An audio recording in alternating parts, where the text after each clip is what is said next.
When it comes to learning to forgive others, it turns out we can learn a lot from ancient indigenous people, such as those who inhabited Hawaii before the coming of Westerners. They understood that to harbor resentment against others hurts the person who refuses to forgive. The Hawaiian word oponopono comes from ho, to make, and pono, right. The repetition of the word pono means doubly right, or being right with both self and others. It's a process by which we can forgive others to whom we are connected. Practicing Ho'oponopono allows you to cut the aka connection, essentially clearing out preconceptions in how we view others in a very positive, loving way, knowing that you can make the connection brand new. When you become right with others, you become right with yourself. A few years ago, I heard of a therapist in Hawaii who cured an entire ward of seriously ill criminal patients without even seeing any of them. The psychologist studied the inmate's files and then looked within himself to see how he had created that person's illness. As he got better, the patient got better too. When I first heard of this story, I thought it was an urban legend. How could anyone heal another by trying to heal himself? And how could he heal criminals? However, I heard it again a year later. The therapist had used Ho'oponopono while he had worked at Hawaii State Hospital for 4 years. The pavilion where they locked up the criminal patients was dangerous. As a general rule, psychologists resigned after a month of working there. Most of the staff members got sick after a short time or simply quit.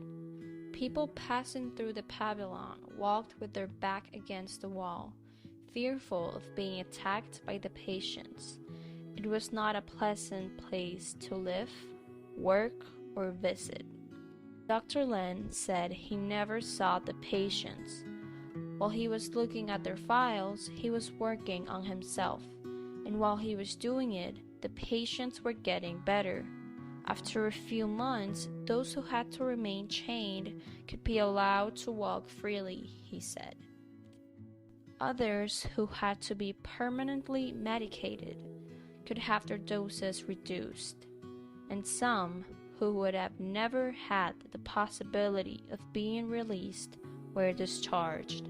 Not only that, he continued, but the staff began to enjoy their work. Absenteeism and staff turnover dropped dramatically. We ended up with more staff than we needed because patients were released, but all the staff came to work. Today that pavilion is closed. He goes in depth. I was simply healing the part of me that had created their illnesses. Dr. Lin explained that total responsibility extends to everything that is present in your life. Everyone is your creation. If you take full responsibility for your life, then everything you see, hear, taste, or experience in any way is your responsibility. This means that anything you experience and don't like is there for you to heal.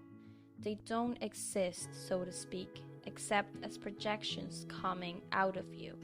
The problem is not out there. It is in you, and to solve it, you must change. Blaming someone else is much easier than taking full responsibility. But Ho'oponopono means fully loving yourself.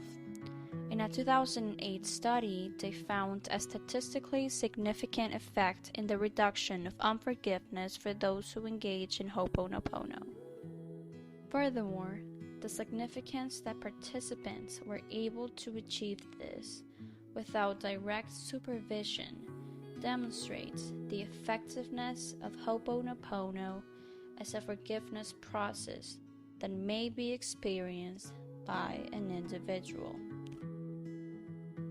And in 2020, a study explains how Ho'oponopono boosts immune system and health. In fact, it neutralizes negative emotions of unforgiveness, for example, resentment, and induces positive emotions. Stages of Ho'oponopono. Stage number 1. Repentance. I'm sorry. As we noticed above, you are answerable for everything in your psyche, regardless of whether it is by all accounts out there. Once you understand that, it's extremely normal to feel sorry.